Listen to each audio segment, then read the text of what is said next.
감사의 찬양이 울려 퍼지게 하시고, 오늘도 섬기는 귀한 성가들을 축복하시고, 또 사랑하는 성도들 심령과 가정과 삶이 복되게 인도하시며 주시는 말씀을 통해서 우리의 삶 속에 귀한 열매가 맺히기까지 순종하며 승리하는 삶이 되게 하여 주옵소서. 감사하고 우리 주 예수님의 이름으로 기도합나이다. 아멘.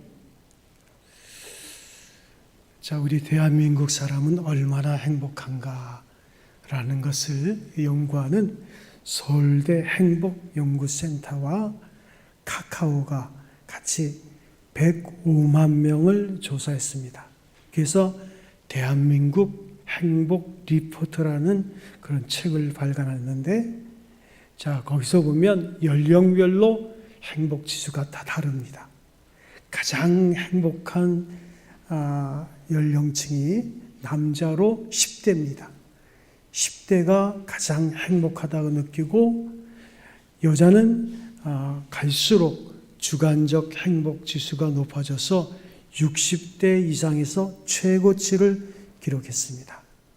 자, 연령과 성별을 합쳐서 보면 우리나라에서 개인적으로 주관적으로 행복감을 가장 덜 느끼는 계층이 20, 30대 여성으로 나타났어요. 조사 결과 20, 30대 여성은 물질주의가 가장 심하고 감사지수, 감사함을 느끼는 정도는 가장 낮았고, 또 신경증, 정서불안은 가장 많았습니다. 그리고 남과 비교하는 그런 경향도 높았어요. 20, 30대를 조심하세요. 특히 여자를 조심하세요. 감사지수가 제일 낮다는 거예요. 여러분, 이 감사라는 것은, 땡큐라는 것은 싱크입니다. 생각입니다. 어원이 같아요. 그러니까 감사를 많이 하는 사람은 그렇지 못한 사람보다 생각이 건강하니까 인생이 훨씬 더 건강하고 행복한 거예요. 그래서 어떤 사람은 인간의 행복을 나누면서 다음과 같이 충고를 합니다. 그대의 마음속에 감사하는 생각이 있으면 그대는, 감사하는 생각이 없으면 그대는 파멸의 노를 젓고 있는 사람이다. 부디 다른 공부보다 먼저 감사하는 공부를 배우라. 그만큼 감사는 우리의 삶을 윤택하고 행복하게 하는데 필수적인 요소인 거예요. 그런데 우리가 솔직히 말하면 인간의 근성 자체가 감사에 인색합니다. 심지어 러시아의 문호 도스토옙스키는 말하기를 인간은 감사할 줄 모르는 두 알 달린 동물이다 그랬어요. 성경에도 보면 디모데후서 3장 1절에 보면 말세에 나타나는 삭막한 인간성 중 하나가 감사를 모르는 것이라 그랬어요. 오늘 우리가 추수감사주일로 섬깁니다.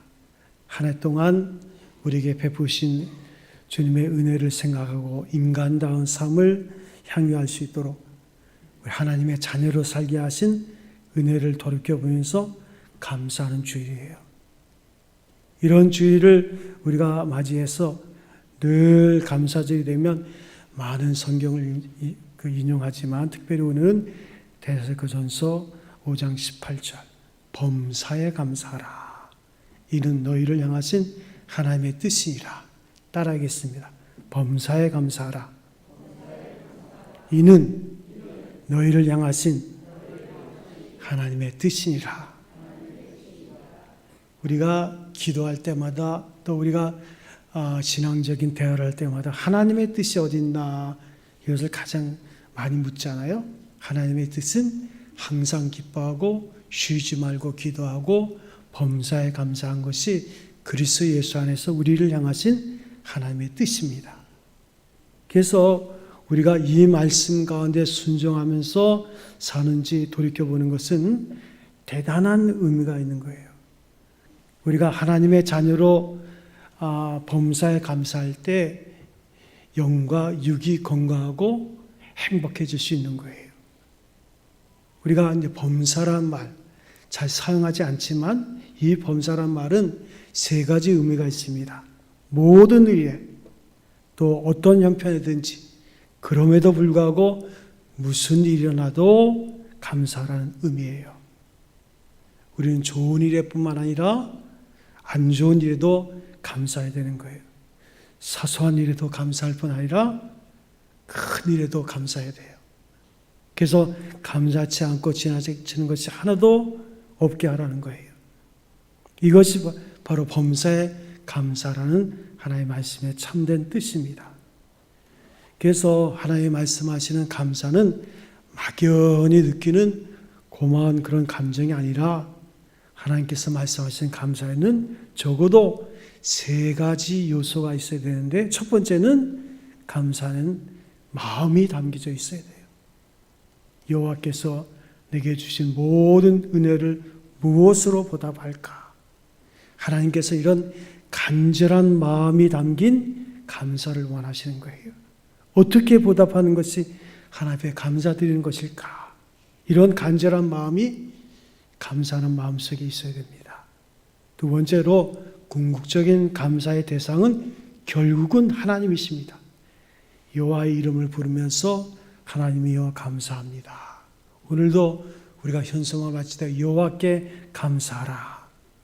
우리가 그 앞에 경배하는 걸 일컬어서 감사라고 합니다.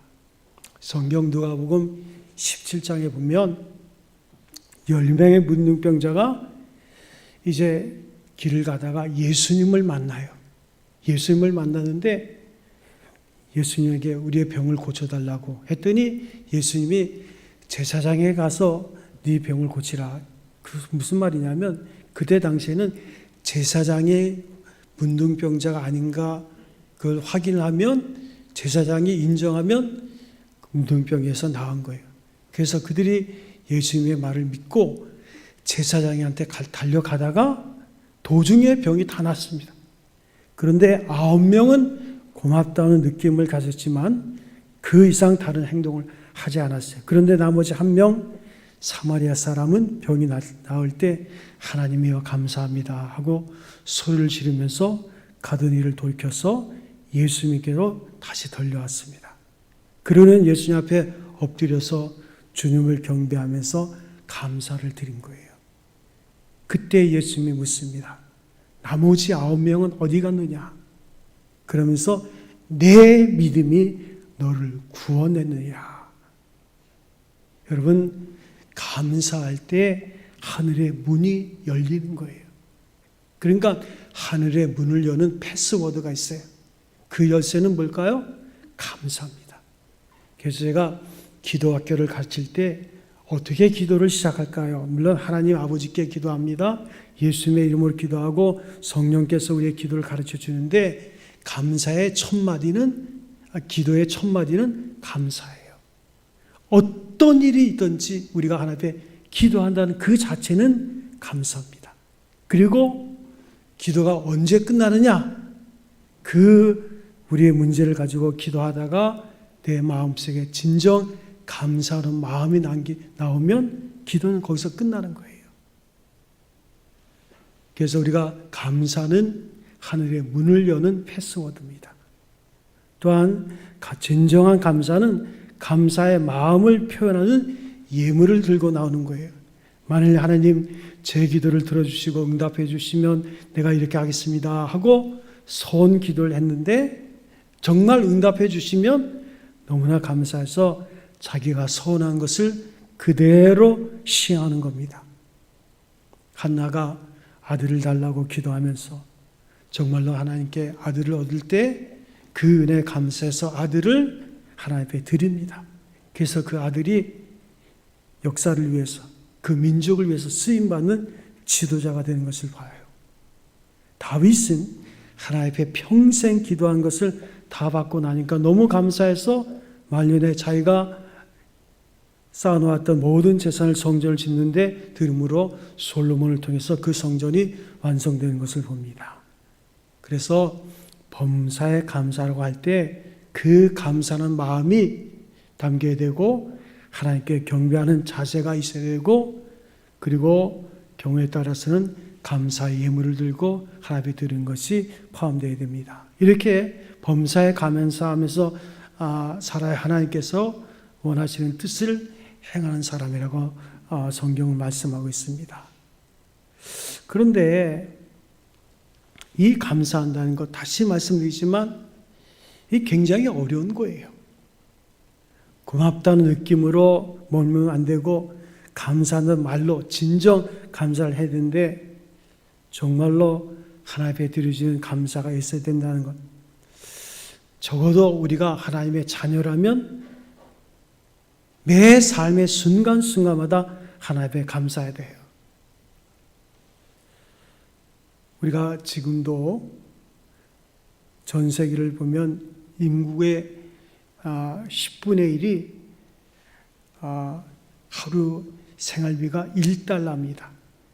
근데 실제로는 한 달 생활비가 1달러인 나라도 있더라고요. 전기가 없는 사람들의 수가 20억이 넘고 식수시설이 없어가지고 그냥 아무 물이나 먹는 사람들이 10억입니다. 인간다운 삶은커녕 이렇게 끔찍한 삶을 살아가는 사람들이 얼마나 많은지 몰라요. 제가 몇 년 전에 캄보디아에 선교지에 갔습니다. 선교지에 가면 목사님들은 선교지 방문하고 그냥 좋은 호텔에서 그냥 머물러요.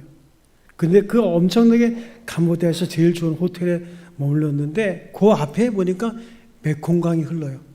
메콩강이 흘렀는데 배가 많이 있습니다. 그런데 그 배는 어떤 배냐면 한 4-5명 타면 꽉 차는 그런 조그만 배가 줄지어 있는데 알고 보니까 그 배는 그냥 고정되어 있는 거예요. 그러니까 그 배에 있는 사람들이 평생을 배에서 먹고 자라고 학교도 안 보내요, 아이들을. 그래서 아침에 이렇게 내려가 보니까 그 배에서 나와서 물고기를 잡는. 그래가지고 너무 안타까워서 이제 목사님과 같이 이제 가지고 갔던 뭐 티나 그런 걸 다 나눠줬어요. 그런데 어떤 목사님이 1달러, 줄 게 없으니까 팁을 주려고 모아놨던 1달러짜리를 줬더니 순식간에 구름같이 사람들이 몰려드는데 감당을 못하겠더라고요. 지금도 그 사진이 있습니다. 내 손뼉만큼 만한 작은 배에서 평생을 먹고 사는 거예요. 그런 사람들이 있는 거예요. 그런데도 그 사람들의 얼굴에는 기쁨이 있더라고요. 난 이해가 되지 않습니다. 우리가 종합병원에 가보면 진료 과목들이 얼마나 많습니까? 의사가 다루고 있는 병이 한두 가지가 아니죠. 병이 얼마나 많은지 모릅니다. 그럼에도 불구하고 내가 병에 걸리지 않고 이렇게 당당하게 걸어 다니고 건강을 유지할 수 있다는 것, 이것 또한 감사한 일이 아니에요. 미국 한인사회에서 정지사라는 분이 계신데 그분이 평생을 교통사고로 전신마비로 살아야 되는 불행한 인생입니다. 그런데 그가 각고의 노력 끝에 미국 검찰청의 부장검사가 됐어요. 그가 쓴 책에 이런 말이 있습니다. 단 하루만 걸을 수 있다면 내가 가장 하고 싶은 것은 화장실에 들어가서 변기 앞에서 시원하게 오줌을 누는 것이다. 그는 전신이 마비됐기 때문에 화장실에 들어가서 볼일을 보는데 어떤 때는 2시간 동안 사투를 벌일 때도 있었다는 거예요. 아무것도 아닌 것 같지만 하나하나 뜯어보면 절대로 당연시하고 넘어갈 일이 아닙니다. 생각해 보세요. 우리의 주된 인생과 적어도 우리가 하나님의 구원을 받았다면 모든 것을 감사함으로 받고 당연한 것을 여기는 그 신앙의 훈련이 우리에게 필요한 거예요. 우리가 범사에 감사하려면 이와 같은 자세를 배워야 됩니다. 좋은 일에도 감사해야 되지만 나쁜 일에도 감사해야 돼요. 그리고 날마다 누리는 당연한 것들에 감사할 수 있어야 됩니다. 이렇게 하는 것이 우리를 향하신 하나님의 뜻이라고 그랬어요. 우리가 범사에 감사하지 못하면 하나님의 뜻에 불순종하는 것이 되어버린 거예요. 범사에 감사하라. 이것은 하나님의 명령입니다. 하나님의 명령은 해도 되고 안 해도 되는 것이 아니라 반드시 그렇게 해야 되는 거예요. 그래서 하나님의 뜻대로 산다는 것은 황한 소리, 우리가 감사를 모르면서 하나님의 뜻대로 산다는 것은 헛된 소리에 불과한 거예요. 오늘 본문에 나와 있는 대상가 교회는 핍박 가운데 있는 교회였어요. 그런데 하나님께서 그 교회의 성도들에게 범사에 감사하라. 이것이 그리스도 예수 안에서 너희를 향하신 하나님의 뜻이라 말씀하십니다. 아니, 어떻게 그들이 범사에 감사했을까? 그런데 하나님이 적어도 명령하실 때는 그 명령을 순종할 수 있는 은혜를 준비하시는 거예요. 범사에 감사하는 일은 은혜의 선물이지 환경이나 노력의 선물이 아니에요. 우리가 하나님의 은혜를 받았습니다. 이 은혜란 말은 거저 주신다는 뜻도 있지만 카리스란 그 헬라 단어의 뜻은 즐거움이란 뜻도 있어요. 그러니까 은혜로 구원을 받았어요. 그 구원은 우리에게 주신 하나님의 기쁨이에요. 그렇기 때문에 우리가 내게 하나님의 구원의 은혜를 주셨다고 생각하면 어떠한 일을 만나든지 우리가 하나님 앞에 감사할 수 있어요. 로마서 8장에 보면 다음 주 설교 제목을 제가 미리 말씀드리는데 우리가 도살할 양같이 여기를 받는다 할지라도 기근이나 적시나 또 어떤 어려움을 당한다 할지라도 하나님의 사랑에서 우리를 끊을 자가 아무도 없느니라. 그리고 우리가 넉넉히 이기느니라. 우리가 구원받다는 사실이 분명하면 우리는 하나님 앞에 감사할 수 있는 거예요. 우리가 내가 처한 상을 뛰어넘어서 감사할 수 있는 것은 은혜가 있어야지만 가능한 거예요. 내가 당하는 모든 일을 앞에 놓고 할렐루야 할 수 있는 은혜가 내 안에서 치밀어 오를 때 가능한 거예요. 그래서 결국 감사의 문제는 환경과 사건과 그 얻은 것이 아니라 내 자신의 문제입니다. 내가 노력하고 결심하고 연습한다고 되는 것이 아니라 내 속에 구원의 은혜가 분명하게 우리가 고백이 되어진다면 우리는 어떤 일을 만나도 하나님께 감사할 수 있어요. 데살로니가 교인들은 예수를 믿고 과거에 우상 숭배하던 것을 다 버리고 살아계신 하나님께로 돌아왔습니다. 이제 하나님을 섬기는 그 구원받은 사람이 된 거예요. 나가서 그들은 그 신앙의 깊이가 더욱더 깊어져서 다시 오실 주님을 생각하고 우리가 인생의 짧은 삶을 산다 할지라도 결국은 하나님의 나라가 우리를 위해서 선물로 주어졌다는 그런 고백을 하게 됩니다. 그러니까 데살로니가 교인들이 그 어려운 핍박 속에서도 감사할 수 있는 것은 구원의 은혜가 있었다는 거예요. 저도 목회를 여기서 벌써 한 20년 했는데 그 전에 부목사 생활하면 더 오래됐지만 제가 생각해 봤어요. 가장 중요한 게 뭘까? 우리 성도들에게 구원의 확신만 심어주면 끝나는 거예요. 내가 구원받았다는 확신만 있으면 무슨 일을 만나든지 걱정 없어요. 넉넉히 이기는 자의 삶으로 오히려 하나님께 감사하고 찬송함으로 오늘 살 수 있는 거예요. 사랑하는 성도 여러분, 하나님께서 여러분과 저를 구원하신 줄로 믿습니다. 언제요? 내가 죄인이었을 때, 원수였을 때, 하나님 앞에 아무런 자격이나 공로 구원받을 조건이 없는데 하나님이 나를 구원하셨어요. 그래서 그리스도 예수가 우리에 대한 사랑을 확증하셨어요. 이것이 분명하면 무슨 일을 만나보세요. 하나님이 나를 사랑하신다는 증거예요. 그러니까 우리가 인생이란 다 이해하고 사는 게 아닙니다. 모든 문제를 다 이해하고 사는 게 아니에요. 다만 하나님이 나를 사랑한다는 것, 구원의 확신만 있으면 지금은 다 이해하지 못해도 먼저 우리는 감사할 수 있는 거예요.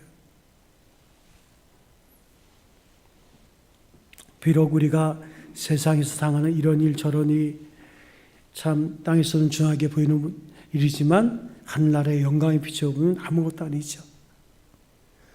제가 한 거의 30년을 함께했던 탈북자가 있습니다. 그 탈북자가 북한에서 처음 탈북했을 때, 제가 전에 부목사로 있을 때 그 교회에서 탈북자를 입양해서 돌봐줬어요. 한 30년이 됐죠. 그런데 그 탈북자 가운데 우리 교회에 자주 나오는 조바울 선교사님이 있는데 지금은 이제 목회자가 됐습니다만은 그 몇 년 전에 북의 가족이 너무 보고 싶어가지고 조선족을 통해서 북에 있는 그 동생을 접경지대에서 만났습니다. 한겨울이에요. 그런데 이 동생을 보니까 이 사람이 아니더래. 완전히 짐승이더래, 짐승. 온몸이 동상에 걸렸는데 너무 보기가 안타까워가지고 자신의 말로는 팬티 한 장만 남기고 다 벗어줬대. 자기 몸에 가지고 갔던 달러, 또 손에 그 있었던 그 규정하게 여겼던 손목시계, 아무튼 다 벗어주고 왔다는 거예요. 그리고 며칠 동안은 눈물로 밤을 새웠다고 합니다. 북한을 생각하니까 너무도 불쌍하기도 하고 북한의 독재자를 생각하니까 분노가 나서 참을 수가 없다는 거예요. 자신이 남한에 와서 이제 일이 잘 안 되어서 고민하기도 했는데 동생을 만나고 나니까 지금 남한에서 자기가 고민하는 것은 사치라는 거예요. 가만히 생각하니까 자기도 북한에 있을 때 그 모습이 거의 비슷했다는 거예요. 그래서 처음 북한에서 탈북했을 때 선교사의 도움을 받고 밀항선을 타고 그냥 생명을 걸고 북한에서 처음 왔을 때는 늘 감사하고 그랬는데 그 감사가 시간이 흐르니까 다 떠났는데 그 동생을 보고 나서는 얼마나 하나님께 감사한지 내가 감사한 것밖에 없더라는 거예요. 아무리 남한 생활이 정하기 어려워도 북한에 있을 때를 생각하니까 아무것도 아니라는 거예요. 모든 것이 감사할 수밖에 없더라는 거예요. 구원의 은혜라는 것 바로 이런 것입니다. 그래서 뉴욕의 브루클린 교회의 에반스 목사님 분이 계셨는데 그 목사님이 말년에 암이 걸려서 고생을 합니다. 그 투병생을 하면서 4가지 신조를 만들었어요. 첫 번째, 결코 불평하는 말을 하지 말자. 절대로 원망하지 말자. 두 번째, 집안 분위기를 밝게 하자. 나쁘면 나쁜 걸로 족하고 다른 사람의 마음까지도 없이 말자. 이게 얼마나 중요한 얘기입니까? 세 번째, 받은 축복을 헤아려서 감사하자. 나는 이 암으로 죽어가지만 이미 받은 많은 은혜를 헤아리면서 감사하자. 그리고 마지막으로 그 진병을 유익한 것으로 바꾸자. 그 4가지 신조를 다했다는 거예요. 우리가 인간적으로 보면 참 불행한 여인이 있죠. 오프라 윈프리라는 사람. 그는 사생아입니다.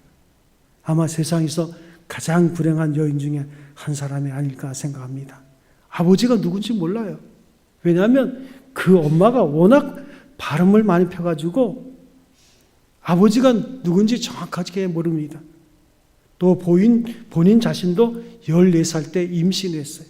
9살 때 강간을 당하고 한평생 불행하게 살았습니다. 그러나 지금은 세계적으로 위대한 여성이 됐어요. 그는 3가지를 말합니다. 첫째, 고난을 지혜로 바꿔라.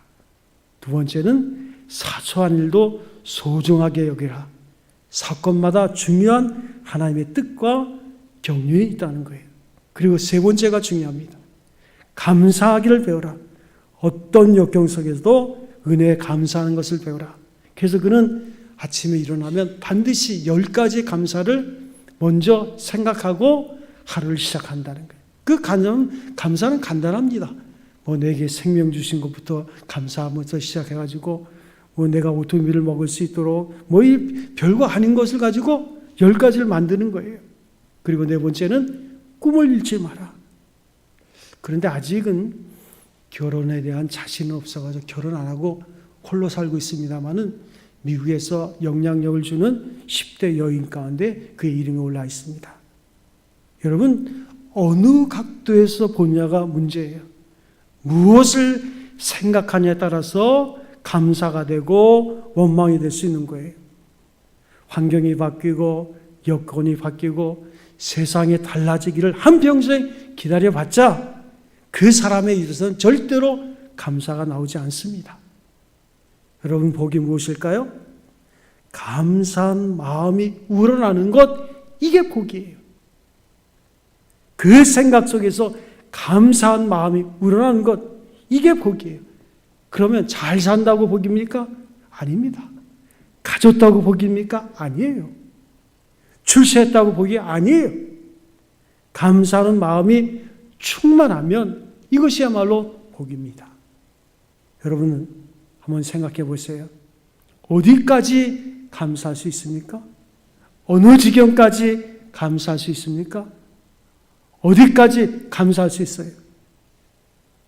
인격의 성숙은 지혜의 마음이 있고 신학의 성숙은 감사하는 마음이 있습니다.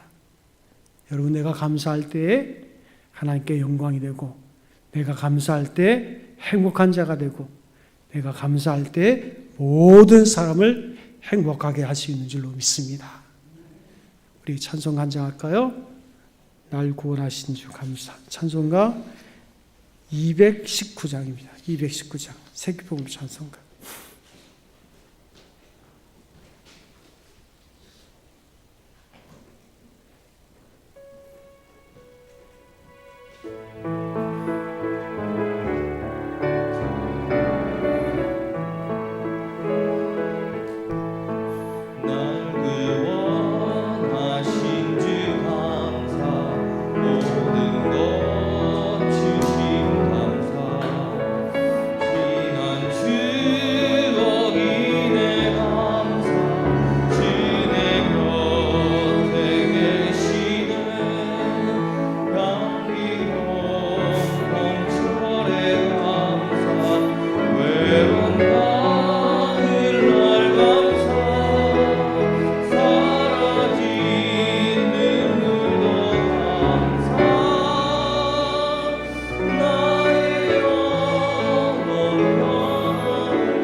우리 아버지 하나님 감사합니다.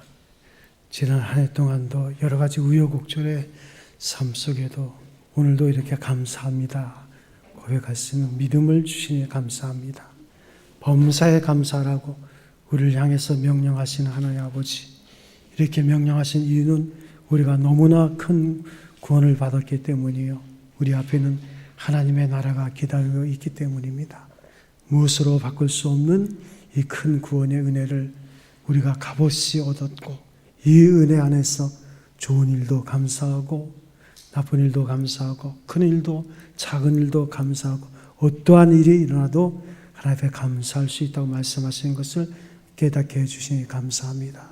주여, 우리 모두에게 구원의 기쁨을 회복하도록 도와주시고, 구원의 감격을 회복하도록 도와주시고, 구원받은 자의 행복의 기쁨을 다시 한번 회복하고 범사에 감사할 수 있는 하나님의 거룩한 백성이 될 수 있도록 축복하여 주옵소서.